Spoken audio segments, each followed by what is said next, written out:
네, 안녕하세요. 개발정스입니다. 다들 열심히 수입하고 계시죠? 처음이 좀 어렵고 하다 보면 간단한 건데 낯설고 어렵고 그러잖아요. 그 전체적인 과정을 그냥 한번 이게 실제로 제가 한 거를 갖다가 예시를 보여드리면 좀 더 이해가 쉬우실 것 같아서 뭐 어떻게 보면 계속 한 얘기 또 하고 한 얘기 또 하고 반복인데 뭐 원래 배울 때는 계속 반복하고 복습하고 뭐 암기하고 그런 거니까 실제로 이렇게 된 거 한번 보여드릴게요. 일단 우리가 배대지든 뭐든 간에 뭐 구매 대행을 하시든 결제 대행을 하시든 일단 사겠죠. 근데 1688 저희가 직접 결제가 안 되니까 어쨌든 뭐라도 해서 샀어요. 산 상태에서 돈 내고요. 뭐 당연한 소리죠. 그럼 이제 공장이든 뭐 중국 도매상이든 이제 배대지로 보낼 거 아니에요. 이제 중국 내에서 배송하는 거. 그럼 이제 배대지 도착하겠죠. 이게 요거고. 그럼 배대지에서 뭐 원산지 표시 작업을 하든 뭐 패키징을 하든 뭐든 해가지고 보냅니다. 이렇게 LCL로 보내면 이제 배 타고 보낼 거고요. 배 타고 보내면 인천이든 평택이든 도착해서 세관에 이제 거치겠죠. 관부가세 내고 관부가세 내고 세관에서 물건 풀어주면 이제 그걸 가지고 이제 평택이나 인천에서 우리 있는 데로 보내는 거예요. 그게 뭐 경기도 용인이든 뭐 대전이든 아니면 제가 있는 부산이든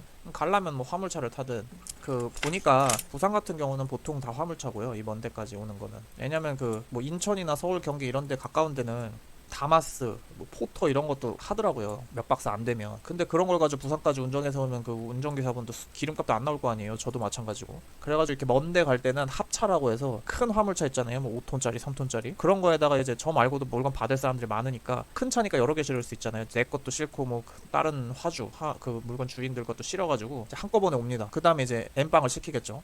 뭐 부산에 있는 사람들 거 쫙 내려주든 아니면 부산이나 부산 근교 있잖아요. 뭐 창원이나 김해 이런 식으로 한 차에 실어갖고 오시더라고. 그러면 저도 큰 차에 실어서 한꺼번에 오니까 비용 부담이 좀 덜하고. 그러니까 오히려 다마스를 인천에서 시켜갖고 오는 것보다 훨씬 싸겠죠. 다마스를 여기서 와가지고 다시 돌아가려면 기름값이 얼마겠어요. 그러니까 거리가 멀수록 그렇게 합차라 그래가지고 큰 화물차에 여러 개 실어서 온다. 그리고 그게 가격이 더 싸다. 근데 그거는 뭐 우리가 할 건 아니고 어차피 그 화물차를 배정을 해주는 사람들은 관세사에서 해주거나 아니면 배대지에서 해주거나 그렇거든요. 아니면 내가 직접 할 수도 있어요. 직접 할 수도 있는데 그 수입 신고 필증하고 DO라고 있거든요. DO가 딜리버리 오던가 뭐 그래가지고 하여튼 서류예요. 그 관세사한테 달라 그러면 다 줘요. 배대지에다 달라 하든. 그러면 내가 알아서 화물차 배정하든 뭐 고용하든 아니면 내가 내 차 끌고 가서 갖고 가든 할 테니까 그거를 달라 서류를. 그러면 그 서류 가지고 그 물건이 보관돼 있는데 이제 보세 창고예요. 보세 창고라는 데 가가지고 그거 서류를 내면 이제 창고에서 물건 꺼내 갖고 올 수 있는 거니까 그거를 뭐 내가 아는 물류 업체에 넘겨주시든 아니면 배대지나 관세사 보고 알아서 해달라 하시든 뭐그 서류를 받아서 본인이 직접 화물차를 끌고 가시든 그건 이제 알아서 하시면 되고 저 같은 경우는 매번 쓰던 데가 있어가지고 그냥 뭐 땡땡 물류로 넘겨줘라 이렇게 하기도 하고요. 아니면 필증하고 디오를 날 줘라 그러면 내가 그 땡땡 물류에다가 넘겨주는 식으로 하고 그렇게 합니다.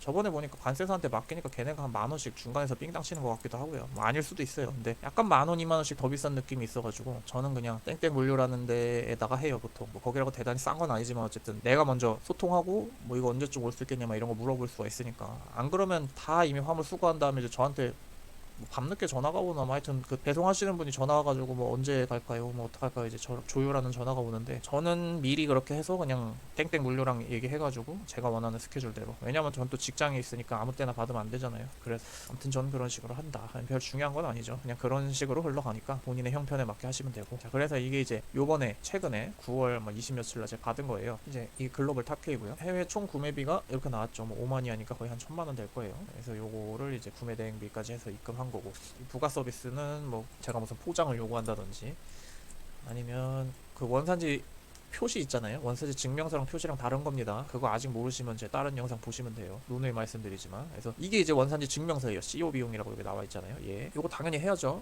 거의 1,000만 원 되는데 관세를 다 생으로 내면 그거는 미친 짓이니까. 하고 LCL로 하고. 그러니까 배송비가 91만 8천 원이 나왔다. 그래서 여기 보시면 상세보기 있잖아요. 이걸 누르면 배송비 내역이 나옵니다. 자, 눌렀어요. 누르니까 91만 8천 원인데 왜 91만 8천 원이냐? 일단 10.6이다. 이게 무게가 아니겠죠. 이제 LCL로 했기 때문에 여기는 키로로 나왔지만 실제로는 이게 CBM 10.6 CBM이다. 이게 거기가 6만 9천 원인가 그렇잖아요. 1CBM에. 그래서 근데 대신에 요 0.1은 올림을 해버리잖아요. 그래서 이게 10.6이 아니고 실제로는 11로 계산이 된 거예요. 11 CBM. 11 곱하기 6만 9천 원 하면 이 금액이 나오고요. 지금 여기 갭이 있죠 지금. 이제 왜 갭이 있는지가 나옵니다. 그래서 부가 서비스가 3만 원. 이거는 이제 아까 부가 서비스가 여기는 시간당 6천 원이거든요. 그러니까 내 거 뭐 원산지 표시하고 이러는데 5시간 걸렸다 이 소리예요. 근데 글쎄요 진짜 그게 5시간이나 걸렸을지 모르겠는데 어쨌든 저는 달란 대로 그냥 줍니다. 뭐 3만 원 가지고 네가 맞네 내가 맞네 할 필요는 없는 것 같고. 그 다음에 원산지 증명서 비용, CO 비용. 이게 뭐였죠? Certificate of Origin이었나 뭐 뭔지 잊어버렸는데 하여튼 그런 내용이에요. 그래서 2만원. 그다음에 여기의 특징, 이게 고정 비용이잖아요. 우리 원산지 증명서 고정 비용이고, 그다음 여기는 서류 비용은 따로 없는데 대신에 터미널 입고 비용이라고 해서 내가 뭔 짓을 해도 무조건 발생하는 게 10,000원 있어요. 자, 그다음에 여기 이제 화객선 출고라는 게 있어요. 그래서 99,000원이 더 붙었거든요. 근데 이게 뭐냐면 사실은 이 배가 여객선이 있고 화객선이 있거든요. 여객선은 페리고 화객선은 카고거든요. 아, 이거 반대인가? 하여튼 카고선, 페리선이 있는데 이게 더 비싸요. 그러니까 어떤 식이냐면 월수금은 싼 거, 화목금은 비싼 거, 뭐 이런 식으로 배가 다르거든요, 요일마다. 그래가지고 제가 이게 급하다 그랬어요. 당장 내일이라도 보내라. 그러니까 하필 그 요일이 이제 화객선 더 비싼 배였던 거죠. 그래서 여기 제가 그 얘기를 안 했으면 사실 이게 지금 69,000원이라는 게 싸잖아요. 싸다는 얘기는 이제 얘네도 배 제일 싼 배를 했을 거예요, 아마 월수금. 하지만 이제 난 급하니까 비싸더라도 내일 당장 보내라. 이게 명절 전에 받으려고 제가 그렇게 한 건데. 그러니까 그러면 당장 내일 보낼 수 있는 게 이제 화객선이었던 거죠. 이게 99,000원 더 추가 요금이 붙은 거예요. 근데 이게 왜 99,000원인지 모르겠어요. CBM당 10,000원, 뭐 CBM당 9,000원 이런 식일 텐데 11 CBM인데 99,000원? 그러면 아마 CBM당 9,000원씩 추가한 것 같네요. 이제 보니까 알겠네. 그래서 99,000원이니까 CBM당 9,000원씩 해서 11 CBM 추가됐다. 그래서 지금 이렇게 된 거고요. 뭐 요거는 딱히 신경 안 쓰셔도 될 것 같아요. 내가 특별히 요청하거나 뭐 그런 게 아닌 이상 다른 배대지도 마찬가지고 이 추가 요금이 붙을 일은 없거든요. 저는 지금 이게 문제가 아니고 품절되고 뭐 명절에 받아야 되는 게 문제니까 어쨌든 이렇게 된 건데, 하여튼 이런 식으로 비용 책정이 된다. 그래서 실제로 제가 이거는 이제 관세사한테 받은 청구서인데 요 앞에 거는 이미 다 계산이 된 거잖아요. 그러니까 여기는 다 10,000원이 된 거고, 관세가 이렇게 나왔고 부가세는 이만큼.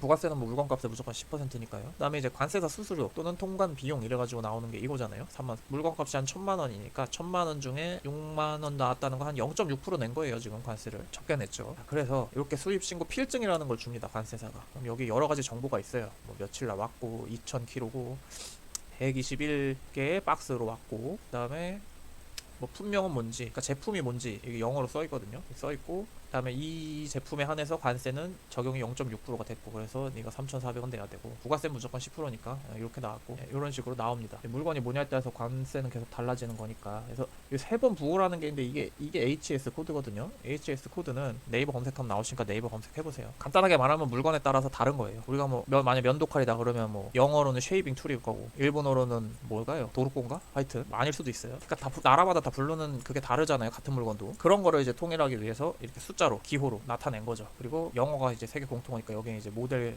품명, 여기는 그에 해당하는 영어가 적혀 있고요. 이제 요 철저하게 이 숫자에 입해서 같은 물건도 사실 이렇게 부를 수도 있고 저렇게 부를 수도 있어요. 그런 게 좀 허점이 있긴 한데, 그거에 따라서 같은 물건도 관세가 0일 수도 있고 뭐 5가 나올 수도 있고 그렇거든요. 참고 삼아 알고 계시면 되고. 그다음에 요거 같은 경우는 이렇게 200개가 들어왔고 뭐 개당 단가는 요거는 HS 코드가 이건데 이 HS 코드는 관세가 0이네요. 뭐 이런 건 0이니까 건들 필요가 없겠죠. 그다음에 얘는 뭐 120개, 192개, 200개, 5,000개. 얘네가 이제 다 같은 HS 코드라 이거죠. 얘네가 이거고, 이 코드는 관세가 이렇대요. 이건 좀 이상해요. 왜냐면 제가 예전에 받을 때는 0짜리로 받은 것 같거든요. 이게 플라스틱 제품인데 플라스틱 제품은 거의 0이에요. 실리콘도 거의 0. 그다음에 쇠로 된 거, 쇠도 거의 0이거든요. 그러니까 이런 게 만약에 있으면 이랬을 때 제가 바로 따져서 뭐 어떻게 한 적은 없고, 이렇게 나와서 지금 제가 한 4만원 냈잖아요. 다음에는 이 4만원도 아깝잖아요. 그러면 이제 내가 한번 찾아보는 거예요. 이 상품으로 해당하는 HS 코드를 뭐 이것도 될 수도 있고 저것도 될 수 있는데 기왕이면 관세 낮거나 없는 걸로. 그래서 똑같은 물건을 내가 할 때 관세사한테 얘기하는 거죠. 이 상품은 HS 코드를 이걸로 해달라. 내가 예전에 이렇게 했었다. 그러면 이제 해주거든요. 말도 안 되는 거면 당연히 안 해주겠죠. 제 기억에 똑같은 물건인데 저번에는 이렇게 안 낸 거 같거든요. 그러면 한번 그 전에 뭘로 받았는지, 뭘로 이 HS 코드가 나왔는지를 찾아서 한번 얘기는 해봐야 될 것 같긴 하네요. 어쨌든 귀찮아서 글쎄요, 그냥 4만원 주고 말지도 모르겠는데. 자, 그 다음에 요것도 300개인데 뭐 개당 0.65달러고 HS 코드는 이거고, 요거에 해당하는 것도 세율이 0이다. 얘도 이거 같은 경우는 좀 말을 해봐야 될 것 같아. 이거는 세율이 지금 8이거든요. 그럼 이건 기본 그냥 낸 거예요. FTA 적용이 안 된 건데, 제 기억에 이거 저번에 0으로 갖고 온 것 같은데 8이 됐으니까 저번에 무슨 코드로 0을 받았는지 이제 봐서 요거를 또 할 때는 한번 얘기를 하는 거죠. 근데 15,000원이니까 귀찮아서 안 할 수도 있겠네요. 자, 그 다음에 요것도 다 이 HS 코드에 해당하는 건데 뭐 500개 갖고 왔는데 얘도 관세가 0. 이런 게 괜찮죠. 이게 뭔지 정확히 기억이 안 나는데 하여튼 뭐 실리콘, 쇠 이런 거는 보통 0이에요. 보통 0이고. 그 다음에 이건 이제 책상이에요. 데스크라고 써놨죠. 근데 가구류가 보통 0이거든요. 여기도 보시면 관세 0이다. HS 코드는 이거고. 그러니까 HS 코드가 보통 재질을 최우선시하고요. 재질하고 그 상품의 용도, 요렇게 두 가지로 크게 결정이 나더라고요. 근데 재질이 가장 최우선이고, 그러니까 나무가 아마 0일 거예요. 데스크 나무가 0이고, 그리고 가구도 0이고, 그래서 0일 텐데 하여튼 그런 로직이다. 그래서 데스크는 이게 나무로 된 거거든요. 나무로 된 데스크는 0이다. 뭐 이런 것들이 있는데 이게 아마 실리콘 제품인 걸로 기억하는데 이것도 0이다. 그러니까 뭐 합성, 실리콘도 다 사실 플라스틱의 한 종류거든요. 석유에서 뽑아낸 거니까. 합성 섬유라든지 뭐 실리콘, 뭐 PVC, 비닐 이런 거 다 석유에서 뽑아낸 거잖아요. 그런 게 보통 0이더라고요. 참고로 알고 계시면 되고요. 다음에 이건 뭔지 모르겠지만 얘도 HS 코드는 이렇게 생겨 먹었는데 0이다. 그러니까 한중 FTA 적용 받으면 0이 많죠. 요거 같은 0.8. 금액이 커지면 원산지 증명 무조건 받아야죠. 증명서 2, 3만 원 내고 저렇게 0 받으면 이득이니까. 자, 그래서 이 글로벌 탑K 같은 경우에는 이제 이 3원 관세사라는 데를 쓰거든요. 그래서 여기서 이제 연락이 옵니다. 메일로 와요. 뭐 돈 얼마 내라. 돈 내면 다 끝났죠. 통관 다 끝나면 안녕하세요. 면허되었는데 이게 통과됐다 소리죠. 제가 맨날 쓰는 데가 있으니까 땡땡 물류로 넘겨드리면 되냐. 받으시는 도착지는 땡땡땡이다. 이걸로 하냐. 이제 이렇게 물어보는 거예요. 그러니까 여기는 시스템이 이제 관세사가 이 통관 끝나면 물류 배정을 하는 건가 봐요. 어디는 또 배대지에서 또 이렇게 연락이 오기도 하고. 그러니까 케바케니까 그거는 어쨌든 개념을 확실히 이해하시면 뭐 요거는 별로 중요한 게 아니고. 그럼 이제 이렇게 하면 말씀드린 대로 뭐 인천 뭐 경기 이런 데 뭐 다마스로 갖다 줄 수도 있고 뭐 1톤 봉고 트럭일 수도 있고 저처럼 좀 멀면은 뭐큰 화물차에다가 이제 합쳐라 그래가지고 다른 사람 것까지 합쳐가지고 좀 그렇게 비용을 좀 저렴하게 받을 수 있게끔 해서 예, 이렇게 오는 경우도 있고 하여튼 이런 식으로 흘러간다. 쉽죠? 근데 이제 이렇게 듣기만 하면 또 몰라요. 그러니까 본인 해보시면 되는데 하여튼 이런 식으로 흘러가니까 어느 배대지를 쓰시든 어느 관세사를 쓰시든 큰 흐름이 이렇다. 여기서 크게 달라질 건 없으니까 몇 번 해보시면 다 아시게 될 겁니다. 자, 그러면 바가지 쓰지 마시고 문제없이 물건을 잘 받으실 수 있도록 이런 식으로 하시면 된다.